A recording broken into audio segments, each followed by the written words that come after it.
డైలాకింగ్ బాలకృష్ణ పైసా వసూలు చిత్రానికి గుమ్మడికాయ కొట్టిన తర్వాత రోజే తన 102వ చిత్రానికి టెంకాయ కొట్టేశారు. యువతే బద్ధకానికి బలైపోతుంటే బాలకృష్ణ మాత్రం ఎనర్జీకి ప్రాణం పోస్తున్నారు. క్షణి కాలానికి కూడా వృధా చేయటం లేదు బాలయ్య. ఈ చిత్రానికి కెఎస్ రవికుమార్ దర్శకత్వం వహించగా సి కళ్యాణ్ నిర్మాతగా వ్యవహరిస్తున్నారు. పైసా వసూలు చిత్రంలాగా ఈ చిత్రాన్ని కూడా ప్రారంభం రోజునే రిలీజ్ డేట్ను ప్రకటించేశారు. అది ఏ రోజు తెలిస్తే బాలకృష్ణ ఫ్యాన్సే కాదు, బాక్సాఫీస్ కూడా ఊపిరి పీల్చుకుంటుంది. బాలకృష్ణ సినిమాను ఆ సమయంలో రిలీజ్ చేస్తే ఖచ్చితంగా బ్లాక్ బస్టర్ హిట్ అనే సినీ విశ్లేషకులు సైతం ఎప్పుడో తేల్చేశారు. బాలయ్య చిత్రాలకు బాగా అచ్చొచ్చిన సంక్రాంతి సీజన్కే ఈ 102 చిత్రాన్ని రిలీజ్ చేయనున్నారు.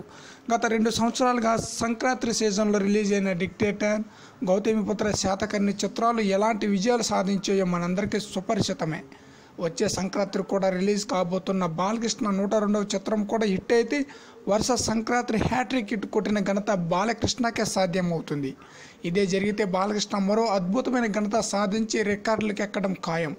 బాలకృష్ణ ఫ్యాన్స్కి ఇంతకంటే మరో ఆనందం ఉంటుందా? బాలయ్య ఖచ్చితంగా ఈ ఘనత దక్కాలని కోరుకుందాం.